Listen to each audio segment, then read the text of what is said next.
What's up, y'all? Today's episode of Order Within was a deep dive. I'm talking with Lindsay Hotmire, the founder of Storyhouse 15, and we get in the weeds on a lot of different things.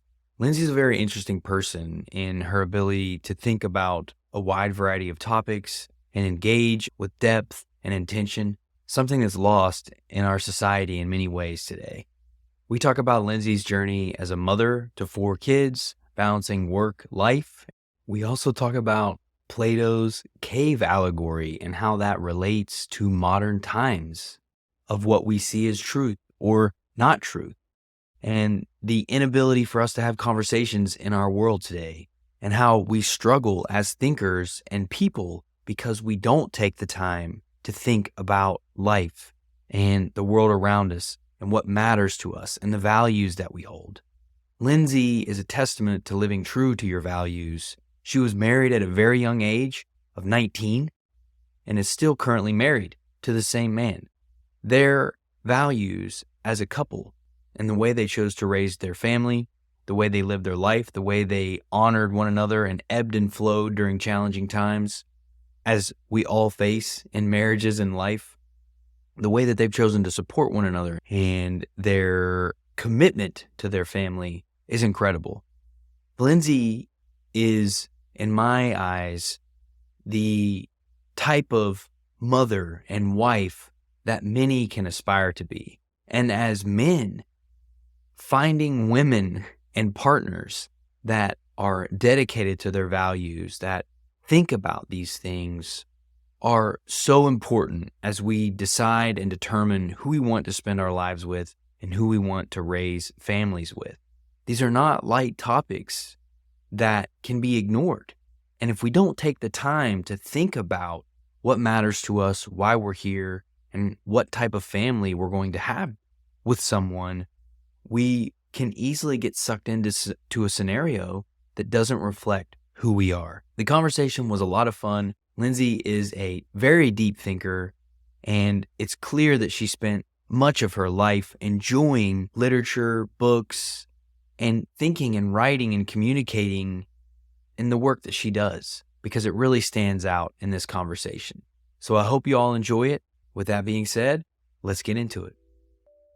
Hello, and welcome to Order Within, navigating a world of endless chaos and crisis. Many of us are experiencing inner turmoil, insecurity, anxiety, fears, and isolation. These feelings are only being amplified by news cycles, social media, and never-ending political madness. How do we find our way out of the chaos? How do we find strength within ourselves? How do we find meaning in a world driven by materialism? These questions and many more I aim to answer on the show. My goal is to be a trusted guide on your journey to selfhood. May you find what you seek.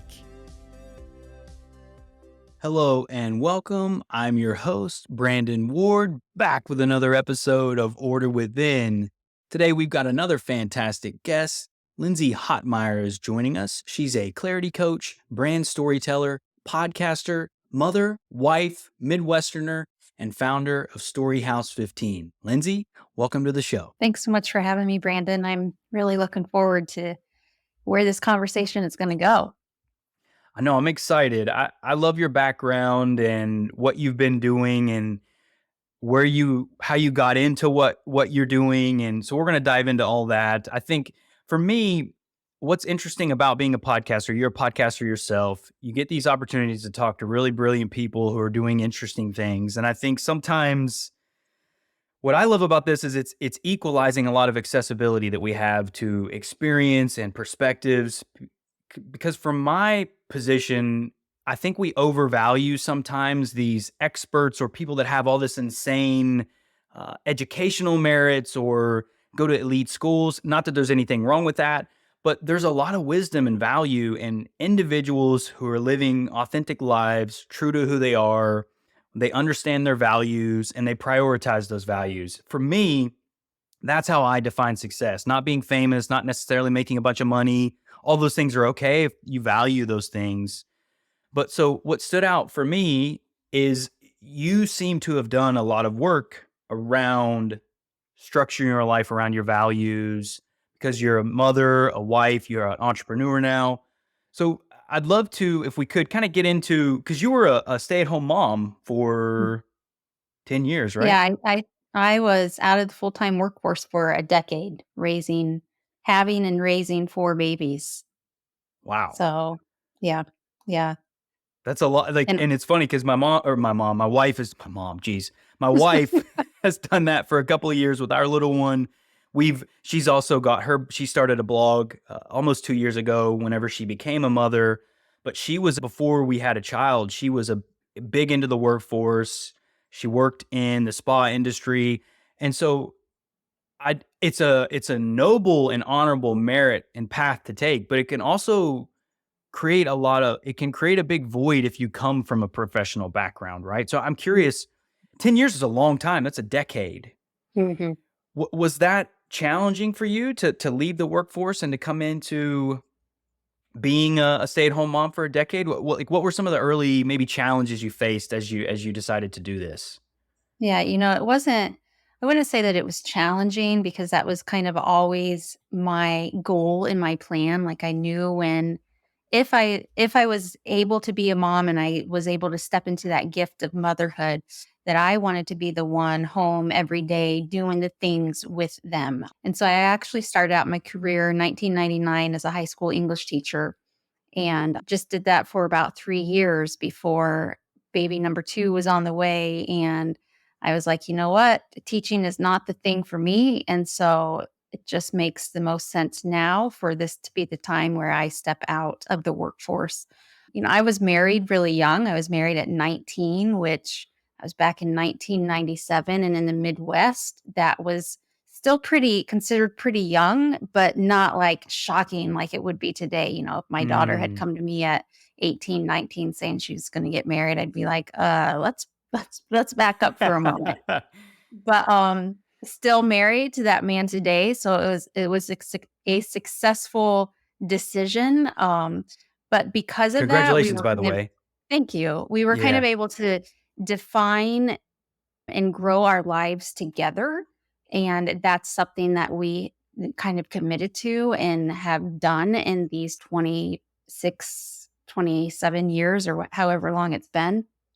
And so it was just that decision to step out wasn't really scary to me at the time because I wasn't thinking about what's next. Like I wasn't really thinking about my professional career like being sacrificed because this was the decision that I was making. Now when it was time to step back in, I did think, "Oh my gosh, how am I going to do this?" Like Mm. I've spent basically my entire early adult life, being a mom and not really figuring out who I am as a person and as a career professional. So, how do I have the skills? Who am I to step into this space now? What am I going to do? And so that was a little hard from an identity perspective as far as who am I now? Mm. Um, so yeah, I guess that's a bit about my motherhood journey.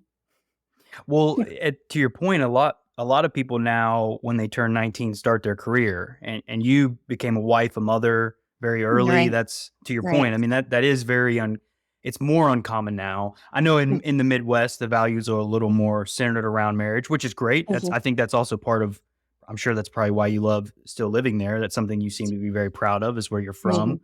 Mhm. We moved to North Carolina from California. I'm originally from West Virginia, so I resonate with that message, that vibe. Just it's so important, I think, that we select the communities and the spaces that we live in that resonate with the values we have, because it's easy to get caught up in the world around us, and it can create a lot of unhappiness if we're not living in a place that aligns with our values. And so kudos to you for doing that and holding true to that, and also for making a marriage work for 20 plus years at 19.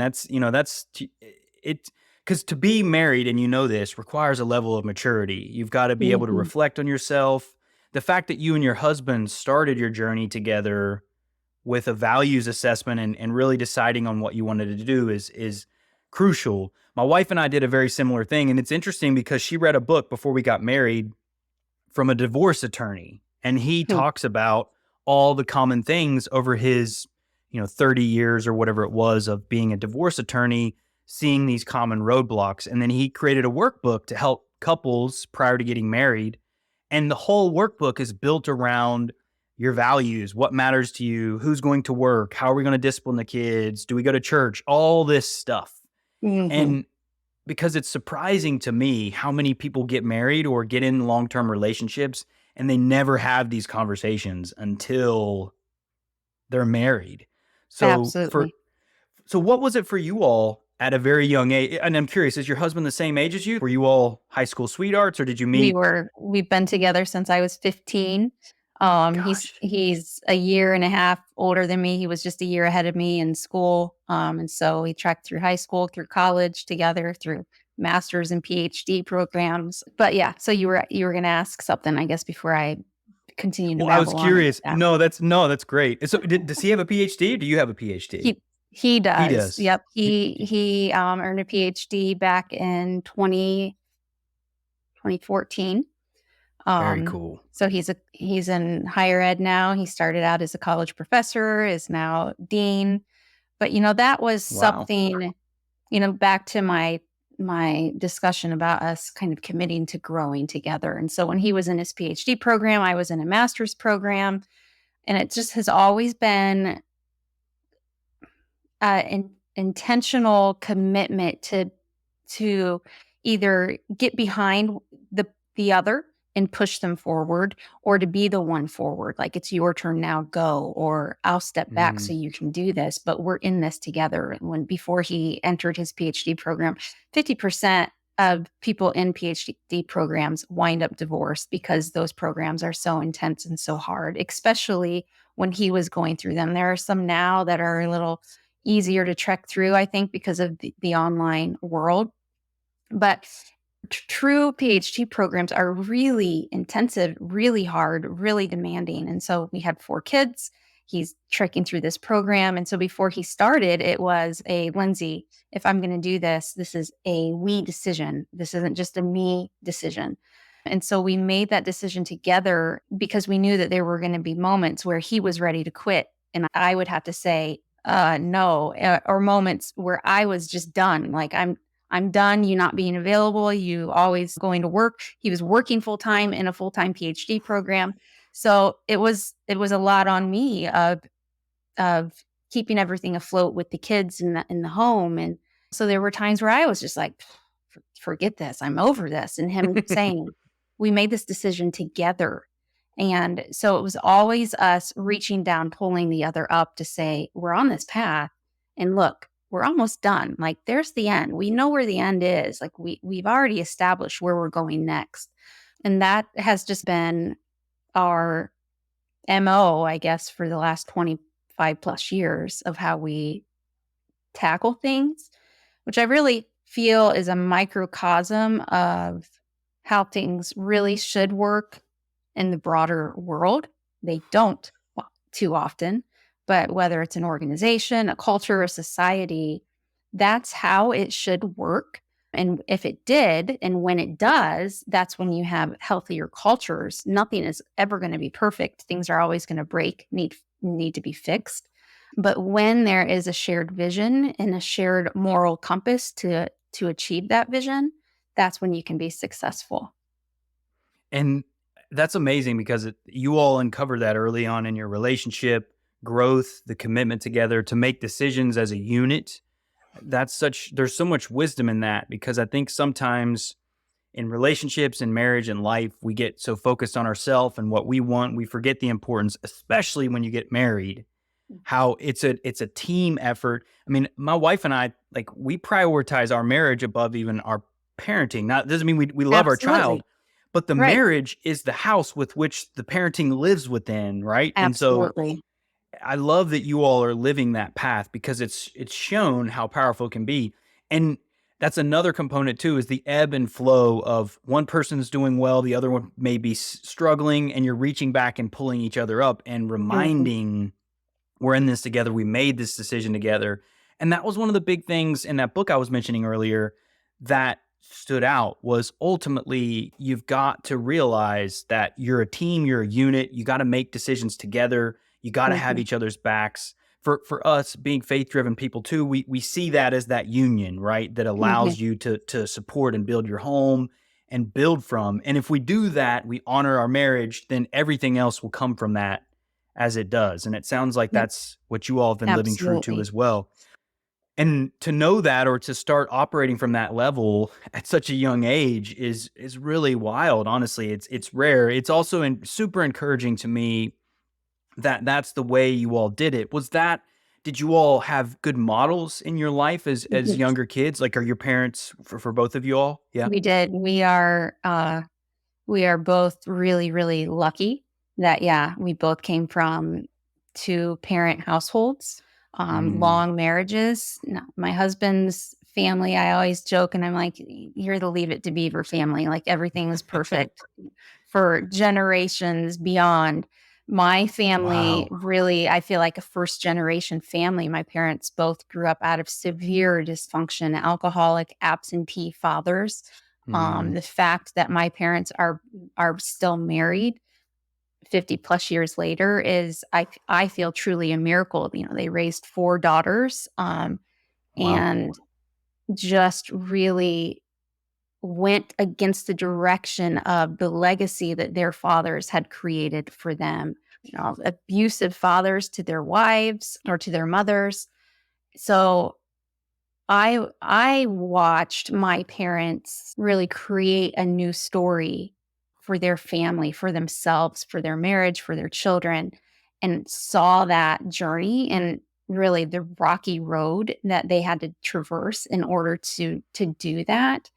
But nonetheless, I still came out of a stable home. So yes, we had that display of what it means to love your children well, to love one another well, and what that looks like to stick through it even when it gets hard.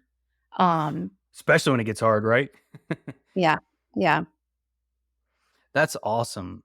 And what's amazing about that, Lindsay, is your parents broke the cycle. Your husband's side had already had this incredible momentum from what you're describing. It sounds like generations of loving families, which is such a rare thing Mhm. in the world now. And but to commend your parents for the work that they would have to go through, knowing that both of them came from dysfunctional, broken homes, because Mhm. you don't. It's impossible not to learn bad behaviors when you're raised in an environment like that. I mean, I was raised in a broken home. There was, abuse, alcohol abuse, just a variety of things. I was a mess through Mhm. my 20s into my 30s because I had to heal a lot of this madness that I learned. And Mhm. but so it's an incredible accomplishment for your parents to have overcome that and then do their own healing to then model for you and your 3 other sisters. You have 4 total kids. Mhm. It's I do. incredible. Yeah. I love that. And does everybody live in the Midwest? Up until a few years ago, yes, I have a sister who now lives in South Carolina, but She went to where it was otherwise, warmer. yeah. Yes. Yes. Nice. That's not a bad move always. The Carolinas are No. nice, I can say, Yes, they for are. sure. That's awesome. Well, Lindsay, so you've started out as an English teacher. So you stayed home though. Like how you got educated? Did you go into English teaching one after you were a stay-at-home mom? That's the timeline. No. So, I got married at 19 between my sophomore, junior year of college. So, was married those last 2 years of college. And then once Ben graduated a year before I did, he was also a teacher. And so once I graduated, we moved back home to where we grew up, both got teaching jobs. And so I taught for a year before I got pregnant Oh, with that's our oldest. Yeah, and then went to part-time, taught for a few hours every day. And then when I got pregnant with number 2, that's when I was like, "Yep, nope." I don't think generally as a teacher married to another teacher, the payoff, it's not quite, it doesn't often make economic sense to keep working and have 2 kids in daycare, right? It's like, why don't I just stay home? And so it was a pretty easy decision. It's not like I was leaving behind a six-figure income. Or Ben and I both grew up in pretty solidly middle class homes. And so we didn't have high expectations of needing to live in this brand new home at 22, 24 years old or having to drive the newest car. We knew what it meant to live simply. And I guess that was our value system and it still really is. Like we aren't materialistic. We love nice things, but we don't that's not what drives us at all. You're not defined by those things. Nice things are Right. great to have, right? But they don't define who you are. That's what it's, Absolutely. which is awesome. So growth, family, connectedness, learning, like these are values that are trickling through your timeline here Mhm. and your story. So you've at kid 2, you decide to stay home. That makes sense. If you're not, I get that. One of you isn't some high figure executive or sales Mhm. rep or whatever. It makes sense to step back. So did you took over and you did that for 10 years? So you had a couple more kids along the way. I What's the did. gap in your children's age? I had all 4 kids in 6 years, and so they're, like, anywhere Wow. from 2.5 years apart to 18 months, so Wow. it That's was crazy. yeah, that takes some strength, some serious strength.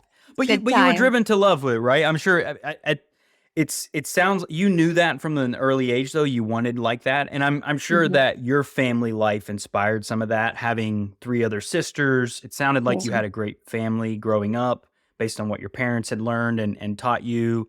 And so you wanted to create your own version of that. Is that what was Absolutely. inspiring Yep. you? Yeah. Yep.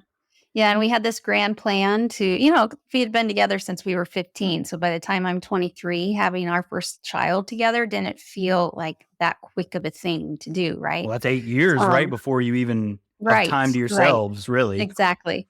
And so our grand scheme, which seemed so smart at the time, was to be done having children by the time I was 30, which I did. I had our last child when I was 29 because we were like, we want to be young parents and oh, how awesome. And we'll be 50 and we won't have kids at home. And now I'm 46 and we're like, "Wha- why didn't we just start having children like maybe 10 years ago? That would have been the thing to do. Like now they're all going to be gone and we're so young. What are we going to do with the rest of our lives?"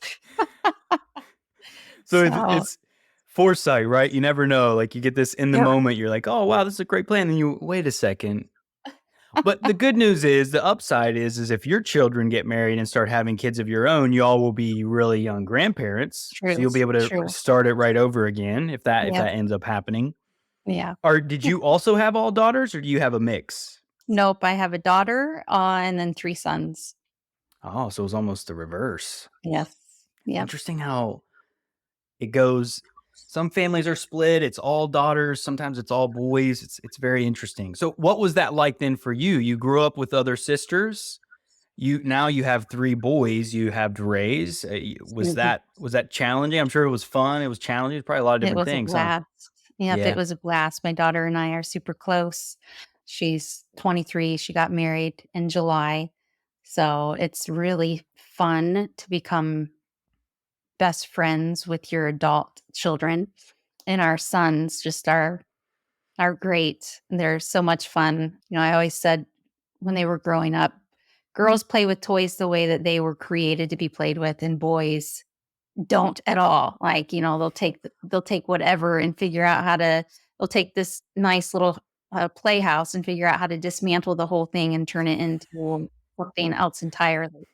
Um, but and a so girl will take a doll and play with it and feed it or do tea time yes, because that's the way you're it's like they're supposed to do it yes. as a boy will find it any other way but that to play with Yep, it. yep, Yeah, yeah, and so that's that was it's just been fun. Like, I can't imagine the family dynamic being anything other than what it has been. It's been great. that's awesome. Well, Lindsay, I know that so it sounds like a big piece of this was aligning your life to your values, knowing what your values were, having a supportive partner with you along the way. But I know there had to have been some challenges along the way. You spoke to some of that. Your husband's in a PhD program. You've got 4 kids at home. What were some of the things that were able to help you through that? I know you mentioned you have a great relationship with your husband, which I'm sure was a big part of Mhm, it. But were there mhm. any other things that helped you during those times when you were struggling? Yeah, I think for me, it's having the tools to think through what's going on and to really parse apart. What's happening? Why am I feeling this way? What are some ways to step into the world and move through it? Having those tools, like I'm a big thinker, and so I might dig into philosophy and really think, okay, like now I understand why this concept is really important, or really having, for us, I would say, and then this has become a huge piece of my work, is really understanding my worldview, how I step into the world, how I move through it. The three questions of worldview really center around: why am I here, what's gone wrong in my world, and what do I need to do to fix it. Those are really the three primary questions of any worldview. And at 20, I didn't know all of this, but what I know now about the whole concept of worldview is every single one of us has a worldview. We're all stepping into it with a frame, with a lens of how we see the world. And that's informed by our own lived experiences, by the culture around us, and most of us don't take the time to really understand what that worldview is, why we believe the things that we believe. Like, we hold these values. Why? Like, where do those come from? And just because they've been handed to me, do I really believe that? Are those the tools I want to use to move through the world? And so for me, that singular tool of worldview and understanding, how am I uniquely called to move through my world and why am I doing that, has been such a pivotal thing for me in being a wife, being a friend, a mother, and being a professional. And it is one of the biggest tools that I use with my clients, because of that fact that we all have one, but research shows most of us don't understand it. We just inherit our beliefs, our values, and we just accept that as is. But when we really take the time to understand it, that's when we really have that sense of self-knowing. And then we can know others better. And then we can understand what our moral obligations to the world are. And that's how we move through the world authentically. Oh, I love that. So it was self-reflection was a huge part of that for you, understanding who you were. You spent time thinking and pondering what matters to you. And that three-question framework, was that something that you learned about? Because I know you were an English teacher, so I'm sure that you did study some philosophy and thinkers and things of that nature. So was that something you were always drawn to? I'd say at least through college, yes. That's probably when I really awakened to, oh, there's this thing of worldview, and this is kind of how it works. This is how you discover it. These are the things that you need to think through when you're really thinking through it.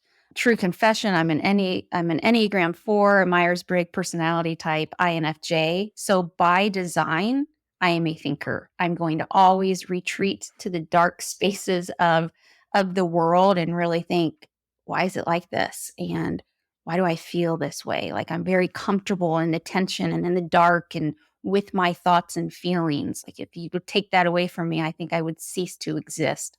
And so, yes, I've always been one to like look up at the sky and be like, huh, let's think about why this is here. I can remember my dad telling a story of my grandfather stepping up to the ocean. He lived in California and then in Mexico. And why did this wave stop right here at this moment in time? And just kind of joking about that, my dad joking about that, and me thinking, I totally understand that thought. Like, that's exactly how I'm Mm. wired. So, I love that. Well, I can relate. I'm an INFJ as well. I've spent I can remember growing up in West Virginia, laying in my backyard, just pondering the stars, pondering our yes. existence, Yep. wondering why we're here, what this is all about. And I love that. So this got activated when you were in school, you're studying, you're learning about these things. Where was it that was it just a variety of thinkers? Was there a specific thinker that stood out to you that helped frame your worldview perspective? Was it a teacher that you had? Mhm. So I went to a small liberal arts school in the Midwest called Taylor University. It's a small private liberal arts school. And so everything about that school was centered around helping you figure out how to step into the world with your faith and with your brain. It was the intersection Mm. of faith and knowledge. And how do we step into the world and move through it with those two things? How do we be relevant powerful, impactful professionals while at the same time holding true to what we believe is true. And so every class that I had, every paper that I wrote, every piece of literature that I read was thought through with that lens of faith. And that doesn't mean that we saw things in a fluffy, soft way or hyper spiritualized everything at all. But it was, how do we think through this from this broader perspective of our conviction that we were called here for a very expressed purpose. And so how do we look at this truth there and not be afraid of it? How do we look at this scientific proof or truth and not be afraid of it, because we recognize that God has created all truth. And even if it's scary, we don't have to denounce it as true. We don't have to run away from it. Um, and so that was the kind of the academic lens that I was given, to be able to confidently say, this is who I am. And it doesn't diminish me. It doesn't make me less intelligent. It doesn't make me small. It actually equips me to stand firm in my convictions and my beliefs, while at the same time, really being able to step into the world in a powerful, relevant way. So were there thinkers? I c I can remember reading a book. It was called How Now Shall We Live. It was inspired by theologian Francis Schaeffer, Hmm. but it was written by 2 apologists, Chuck Colson and Nancy Pearson. Chuck Colson is now dead. He was actually part of the Nixon administration during Watergate Wow. and went to prison for that and found faith in that, founded a really influential ministry called Prison Fellowship, but wrote this book. And I would say that that was probably my first maybe in-depth exposure to this concept and idea of worldview. And there are Mm. things in the book now that I would probably look back through and say, I'm not sure that that rebuttal to this is quite accurate. But it was written probably in the early 90s, maybe. Mm. Um, but then other thinkers like Anne Lamott then broadened my perspective. Even Donald Miller broadened my perspective and met me in a time where I was like, what do I really believe about all of these things? Writers like Toni Morrison. I did my senior thesis on Toni Morrison, and she that was before the whole concept of critical race theory was like exploded. Because critical race theory happened, I think, first in the 70s is when it kind of first showed up on scene. So in the early 90s, when I was doing my senior thesis in undergrad, it was still a pretty new thing and mostly academic in the academic world. But it was Toni Morrison, who her writings like awakened in me that the idea of the other and the same, which was a language that nobody was using in the mainstream at that time, and just really allowed me to step into the world with this empathic perspective of what it looks like to be the other, or what it means to be the same. And so I guess top of my mind, those are a few thinkers that really have impacted how I step through and move through the world. And yes, professors, even high school teachers who taught me early on how to really think and how to defend what you think. Like, go ahead and think whatever you want to think. You just have to be able to defend it. And so, just some really powerful people along the way that really prioritize that value of thinking. That's wonderful. The power of thinking is incredible. It's changed my life. People don't realize it's a skill too. You develop the skill of thinking and how to articulate your arguments or how to stand strong. Just as you were saying, you can have really any perspective you desire, but the importance of being able to articulate why you think that way and how you see things and challenge concepts. It's so powerful. And when you strengthen your thinking muscles, it enables you to do that in a clear way.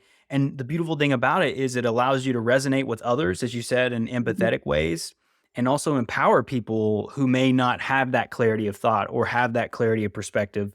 Because you shared a few people just now that helped you see the world differently. I also love your perspective of faith, what you shared about how faith isn't this lofty, floaty, soft thing. I because I share the same thing. Faith is can lift us through those moments, to say it's all right. We're going to find a way through this. We have gifts. We've been given these incredible minds, this empathic nature that can allow us to feel, and we can piece logic and all these things together to navigate these incredible truths that's been laid out Mhm. in the world to discover. I Mhm. love too the merging of that. Mhm. It's because spirit and science and they're really one and the same. They're just communicating about the universe in different ways. And I think as we uncover that and realize that as a species, that they're serving one another, that they can play together in the sandbox, and we can uncover incredible truths. And we've been given this dynamic, beautiful universe to explore, to learn about ourselves, to learn about why we're here, and all this. It's so epic. We watch movies and we read stories, but when you think about where we are, and the structure and the organization of life itself, it's so epic, Lindsay, that we're a Mhm. part of this. We're the players in this incredible story. So I, Mhm. I love that faith component is a big part of your journey. What an incredible school Taylor sounds like. That sounds, you It said is. Taylor University? Yeah, It that's, is. Yep, it's a special place. yeah, because the whole 4 years was built around this worldview, thinking through. So everything you were learning, even though you mentioned a few specific people, it was the whole process. Yep. Yeah, and, and the thing about places like that is that when you're given the freedom to think through things on your own, there may be like, here's kind of the sandbox we're playing in, but how you move through the sandbox is really up to you. And so we might hold differing opinions on some really hot button issues, but that's okay because let's talk about it. Let's talk about how we're moving through that. We're not demanding agreement. It's just let's use this sandbox to kind of step into it civilly in a way that allows us to really, really think through it. And so I think that that instilled in me kind of a practice for how I try to move through the world, how I've tried to in the 25 years since I graduated, move through the world in that way. And it can often feel frustrating and disillusioning sometimes to step out of that sandbox and into this new world where people don't necessarily want that, right? Like they want agreement. Their perceptions and their thoughts are so sacred to them that they can't take a breath and step back and say, "Okay, let's let's at least understand where this other perspective is coming from." Like we've lost that ability because there's so much noise. There's so much ease to share our thoughts. I was reading I can't remember, think it was an article in The Atlantic, and it was I can't remember the author, but the title is "Why the World is Better Without the Internet." And it was the author has for the last 9 months, he and his wife and little baby child have lived in this home, maybe in the Carolinas somewhere, no internet. He's a journalist. He's a journalist for The Atlantic and probably elsewhere as well, but they wanted they they understood the impact of always being on in their lives, and they wanted Mm, to be different parents, different spouses. And he said something that was just really interesting. He said, a couple days in, I realized without the internet, I realized that I was that reading and thinking were a private experience. I was now reading and thinking for myself, not for a mm, quick share or a quick zinger with somebody else. It was a private experience. And that just resonated with me of what does that really mean for reading and thinking to be private experiences? And I think it speaks to giving space and time for the transformative power of reading and thinking through what you're reading to actually take place. And when we do that, like we really do become changed as people. We really do find like we start expanding as people. And when we allow that expansion to happen, then we can interact with others in a powerful way. But I think because we live in this immediate world, what we read and ultimately then think is never given that time to actually expand within us and do its work. mm. Yeah, I guess I'm just thinking through, just No, voicing through that's that with you. That's really cool, Lindsay. And because I agree, that's been my experience as a reader and thinker myself. I early on in this journey, when I was just lost and desperate for healing and wanting to feel better, I would go to the library, spend hours there, and just lose myself in books and learning and thinking and pondering and meditating and journaling. I wasn't sharing that with anyone. I was only Mhm. pursuing the gift of the ability to even do that. Like the fact Mhm. that we live in a world where I could go to the library, use the internet to find reading lists and find things that were interesting, and then just consume these authors throughout history, incredible, Mhm. brilliant thinkers. And it was like I felt they were my mentors. I could sit with them. And it wasn't, hey, I just read this book and bleh, and then start arguing with people on Facebook about it. It was, I don't want to be with anyone.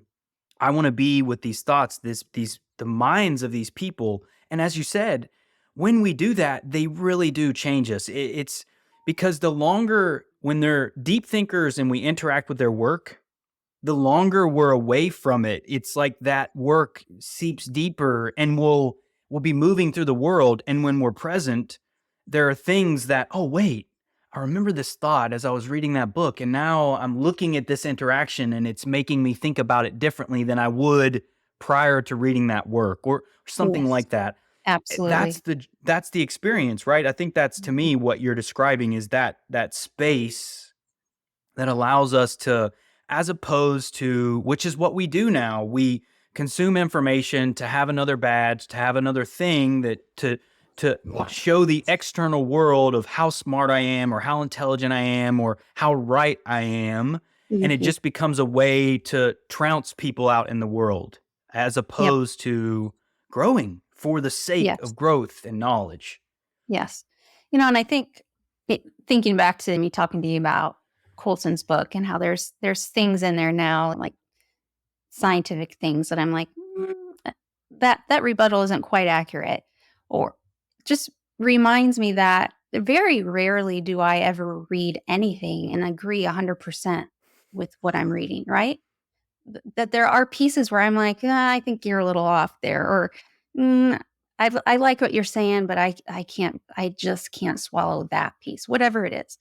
But I still walk away with like an armload of insights that I can really value, and I think that teaches something in interactions with real humans. Then that I don't have to agree with 100% of what you're saying. I might think you're crazy in 10% of what you're having to say, but the 90% I can nod in agreement and really resonate.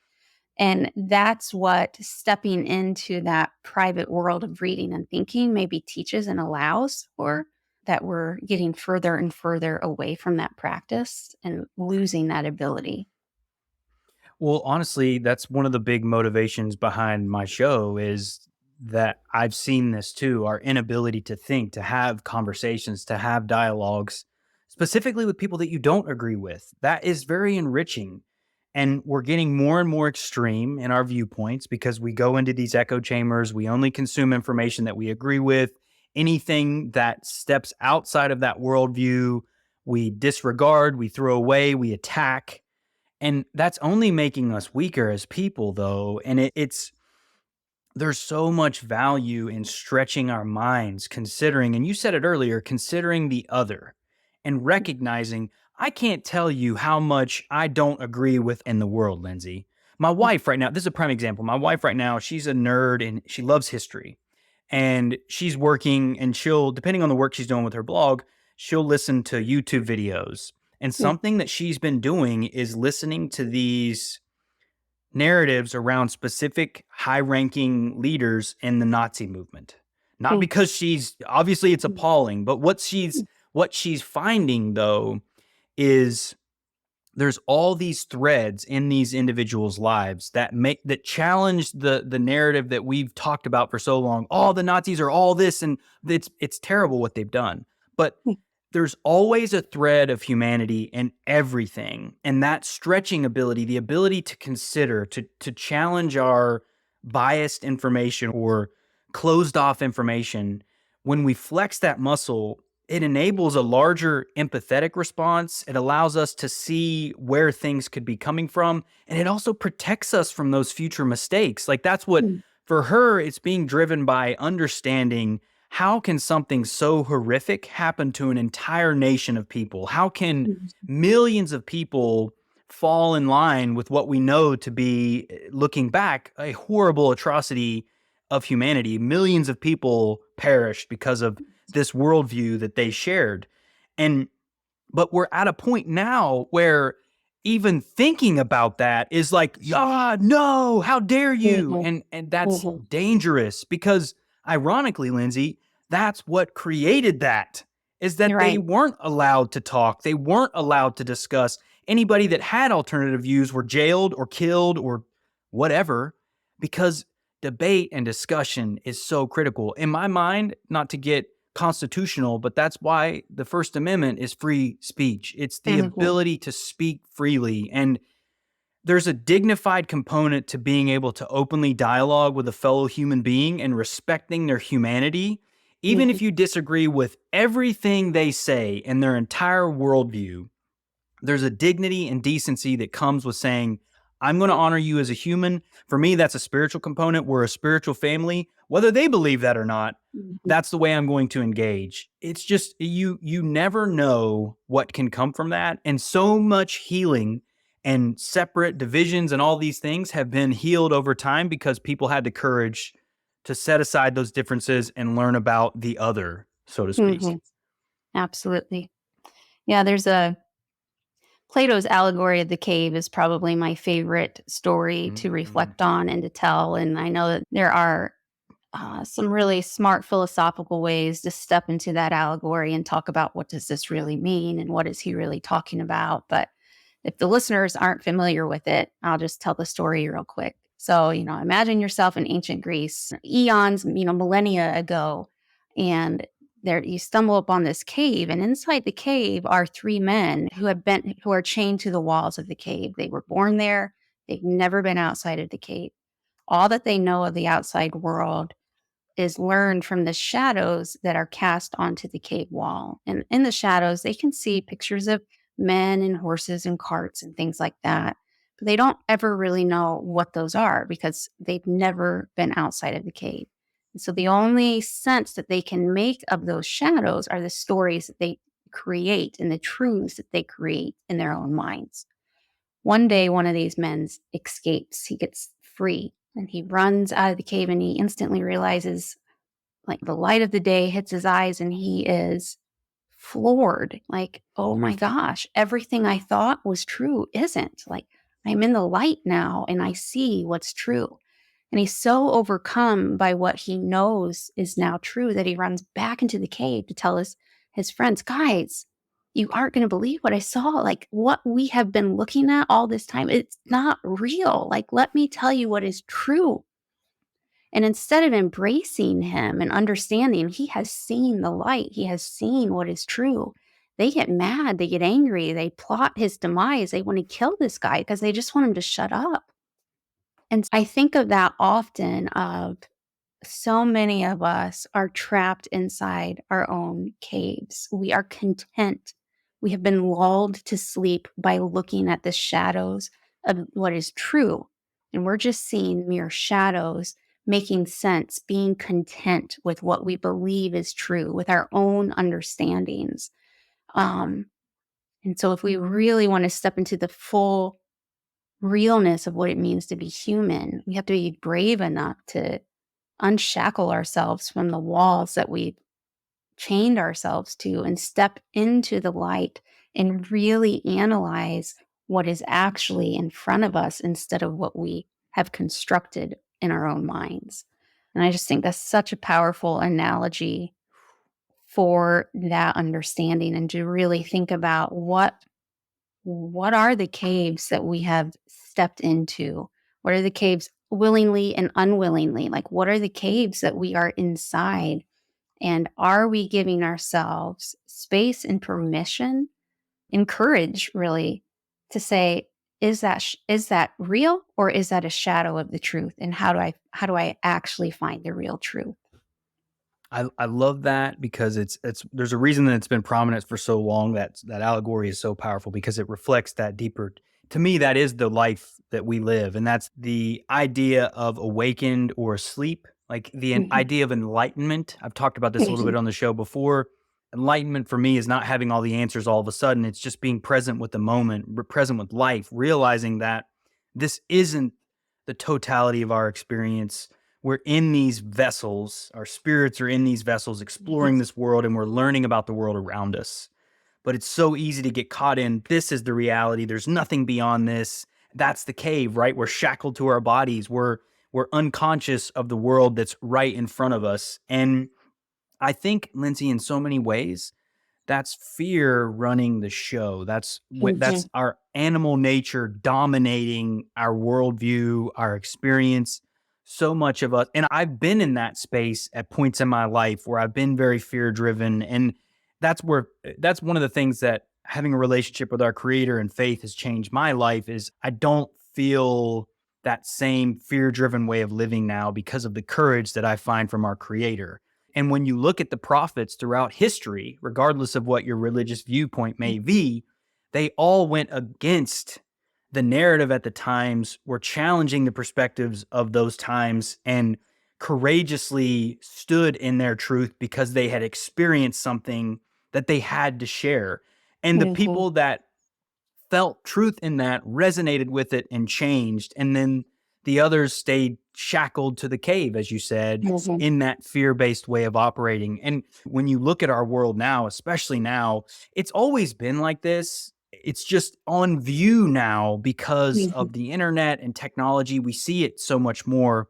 But those two divergent ways of it, they're ways of living, they're philosophical ways of living. And that's what I love about doing this. I think it's great the work that you're doing with like the cool thing about what you're doing in this discussion, Lindsay, is you're giving a great example of I imagine what a lot of your clients get when they're working with you because you have to challenge worldviews, you have to help them gain clarity around an authentic purpose, the work okay, that you do with your mhm, with storytelling. But whether you're an entrepreneur working for another company, these threads remain true for us no matter what, because it's that understanding of our own worldview and our values and living the courageous, heroic journey is really what it's about. I've found personally, and I'm sure you can attest to this too, there's no better way of living than the hero's journey, the courageous path of living your own truth, challenging the world as it is, and finding the fulfillment of discovery.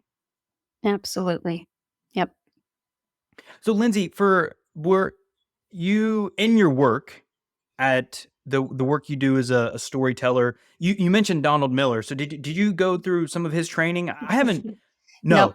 nope. I always say I was a Donald Miller fan before he became a marketing guru, and then he became a Oh. marketing guru and broke my heart. So, I found Oh. I found Donald Miller at really kind of an existential point in my life. My, cousin, who was like a brother to me, died by suicide, and Oh, then about geez. 18 months later, my husband's, brother lost his daughter to SIDS, and so I was at this real existential point, like, what is this? You know, what are we doing and what are we believing in? This is just nuts. And read Miller's Blue Like Jazz and then A Thousand Miles in a Million Years, I think is the name of his other book that I read. And it was just a real kind of it created a broader perspective for me to kind of move through my own faith journey and to understand, okay, there's a little more space for people like me who embrace the doubting Thomas, who don't so easily just believe all of this. Like it's not always easy. And there's space for that, and that's okay. Like that doesn't make me an apostate, right? Like I can do this. And so yeah, that's the Donald when I talk about Donald Miller, that's what I talk about. He's something else now. And no, I don't do story brand. While his whole process is built around Joseph Campbell's The Hero's Mm, Journey. All yep. he did was simplify it and modernize it. It's not like he created something new. And while And Lindsay, to that's be fair, I really never read his book. Sorry to interrupt. I haven't that's read his okay. book. I know of him, but yeah. But anyway. Yeah, it's helpful. It's helped a lot of people. It is a really helpful framework. But to me, what happens, and this is kind of the process of my own work, my work is informed by a philosophical principle called phenomenology, and it's all about the lived experience. And what it really does is it says, let's hold off on the frameworks because frameworks don't inform the human experience. They are informed by the human experience. And what I have found is we too often lead with the framework. We let that kind of create the experience, create the stories for us. And we wind up having stories that don't resonate. They don't authentically express who we actually are, what we actually believe, because they don't allow us to do that deep inner work that we need to do. And so while frameworks like StoryBrand they're super helpful. I wouldn't ever tell anybody, no, don't use that. But what starts to happen is I can identify a story brand website anywhere, right? They all look the same. And so you have a brand that looks just like somebody else's because you let the framework lead you. Now, what might happen if you do the deep work first and then rely on the framework? You might get an entirely different output. But that's not what's happening. People are letting the framework, whether it's Donald Miller or anybody else, they're letting frameworks lead them and they're just blindly following them instead of really understanding who am I? Why am I here? What's gone wrong with my world? And what is my responsibility and my unique calling to fix that? And they don't do that work first before they start to fill in those gaps of the framework. Hmm. So is that where you start with your clients? Is you start in that space effectively as you get to the core of those three questions? You work Yes. to Yep. uncover that. Yeah. I call it the two-story method because it's really looking at what we all have an inside story and we have an outside story.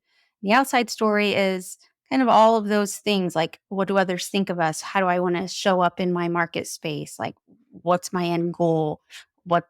All of those things that we as business owners and entrepreneurs think through. That's the outside story that often drives us. Like we think about what's my end goal? What do I need? What are the things I need to put in place to meet my metrics, to meet my revenue?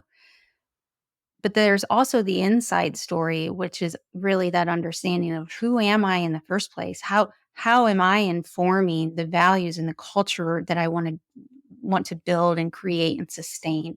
Why am I doing this to begin with? Not just that really soft why, but that true why am I doing this? Why have I been uniquely called in this moment at this time to do this thing? What do I believe? All of those things. And so when you start there, then you can bring that outside story in and merge those two together and really have a story and share a story and create a business and a culture that is truly reflective of who you are, where you want to go, truly honoring of all of the people that you're bringing in with you to do the thing. And it's easier to stay grounded and on track when life throws a gigantic rock in your entrepreneurial path and it's like, now what? Because that's going to happen. You're grounded then and, well, this is who I am. So this is where we're going to go. As opposed to without that grounding, it becomes really scary and really rocky. Like we saw that happen with COVID. We saw people immediately upended because they were stepping into hard conversations without that foundational understanding of who am I and what does that mean about how I'm going to step into this conversation, even if I'm going to step in at all. So yeah, that's a little bit of the work that I do. That's awesome. I am curious, like what some of the limitations may be that you see with your clients and how you help them overcome some of these bridges. Because it sounds like you get into the heavy work first, because Mhm. otherwise the other stuff is really it's not going to be as sticky. To your point, right? Yeah. Yeah. I think one big limitation that I might see is just the limitation of perspective. We either have an I perspective or a strong they perspective. And so somebody might build their business or their brand messaging around one of those perspectives more than the other. Like I'm going to say this or I'm going to offer this service because this that's what I would want, or this is what I think is best, or I'm going to do this because this is what they are telling me to do. You name whoever they is, whether it's the marketing experts or the audience you think that you know. And so there's not a lot of challenging and balancing of those perspectives. And that's where the inside and outside story, that two-story method really comes into play, because it's okay, now we have a really clear understanding on who you are and why you're this way and what you believe. Now let's see if you're living it out. Let's actually see what they have to say about you, how they experience you. And let's balance those two out, because now you're able to see the gaps or the misunderstandings and really understand where you need to direct your next step. I always say that story's job is to do two things. First, our audience is stepping in saying, who are you? Who are you? Do I want to join you? Like, are you even somebody I can know, like, and trust? So we have to answer that one first. And I think that we often inherently get that. Like, I need to tell the world who I am. But then the next thing that story needs to do is help our audience answer, who will I become when I join you? Like, that's the transformation piece. Like, Mm. who am I truly going to become? It's not about what you offer. It's not about just, the the final destination. We really now, as audience members, want to know, like, what's our part in the journey? How am I going to be changed? How am I going to be impacted? You can't answer those questions without doing that deep inner story work and outer story work. The two are necessary to do together. So that perspective and really challenging those biases and, and assumptions. Like, we're really good at thinking we're right and that we know what we know. And so having somebody to help you step back gently and kind of get out of your own way is really crucial. Oh, that's fantastic. And it's again, those two kind of dynamic ways of living, Lindsay, are presenting themselves in the sense of a destination focused living where you're only thinking about the destination that you're driving towards versus the journey that you're on. And you're Mhm. present on that journey and you're in the journey, just as that last point that you said about the audience's journey as they go along with you. That's incredible. That was a really fast hour, by the way. It It went was. by really It was. fast. Um, I love that though because I think it's teasing out a good bit of the work that you do. You've exemplified the prowess and depth that you have to the work that you're doing in this conversation anyway. So I'm hoping that anyone that may be interested in working with you, they're going to reach out if they are. So two things though before I end every conversation, if you will, how can anyone get in touch with you? And then a parting message that you'd like to share with the audience. Oh, goodness.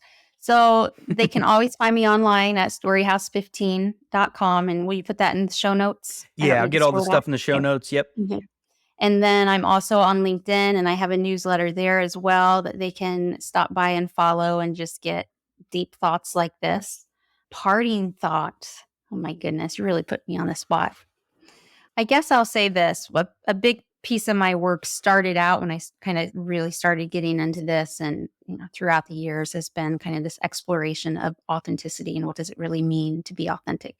And we hear a lot about this word, authenticity, and to like ad nauseum. It's just overused and overexploited, and a big piece of my work when I dove into what is authenticity. We've been talking about it since Aristotle, but really it wasn't until the 2000s two social scientists, Kernis and Goldman, showed up on scene and really said, we're going to flesh this out and try to get an understanding of what it is. And there's a lot that they said and a lot of their work that I now use and take my clients through pieces of this work.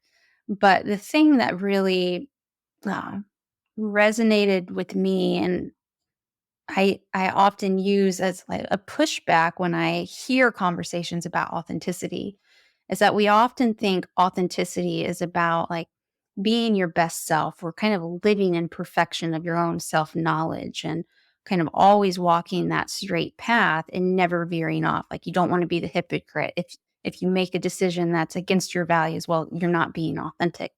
And that, according to Curtis and Goldman, actually isn't true. Authenticity is really about committing to the journey and recognizing that there are going to be times where you get off track, and having that self knowledge and that other knowledge to recognize I'm off track. What do I need to do to realign? Or maybe showing up as this version of Lindsay with her fiery belly in this space isn't the most well-serving way to show up as Lindsay in this space. It's not best for Lindsay. It's not best for Brandon or, whatever space I'm in. That doesn't mean that I'm inauthentic. It just means I'm showing up in a way that is best serving for everybody and for the end goal. And so authenticity is really about understanding what your values are, being taking actually the action that you need to live out those values. So we all hear people who say, "Hey, I value X, Y, and Z," but then when we peer into their lives or our own, we realize I'm actually not living that out at all. So it's not a value. And so really taking action on those values, living them out, doing the hard work. I say if your values that you claim don't like hurt, don't cause you pain, don't cause you consternation, they're probably not your values. Like they're just something that's really easy to live out. How honest are we about our own biases and assumptions? And then the last piece is, are we building open, sincere, honest communities and relationships with others? And it's really like a flywheel. It's one thing that pushes on another and leads and leads and leads. And so just stepping into that cycle and going through it, that's what it really means to be an authentic human, an authentic business owner, is committing to that journey and that cycle and realizing it's just a constant process. Ah, I love it. So well said. That's fantastic, Lindsay. What a huge amount of wisdom to part at the end of the show here. I really appreciate that. That's fantastic. Well, Lindsay, this has been a pleasure. Really fast hour. I really enjoyed chatting with you. We got in the weeds on some things, so hopefully the audience enjoyed that. So again, thank you for coming on. Thanks for having me. And It's great. of course, my pleasure. And to the audience, certainly appreciate your eyes, your ears, your attention, especially in a world that we live in now. Everyone's vying for it. So if you enjoyed this conversation between Lindsay and myself, please make sure to hit that subscribe button and follow along on the journey. We got many more great conversations coming along. So until next time, y'all. Thank you for listening to Order Within. If you found the episode helpful, please consider sharing, rating, and subscribing. New episodes will be released every Thursday at 11 a.m. Eastern Standard Time. Until next time, y'all.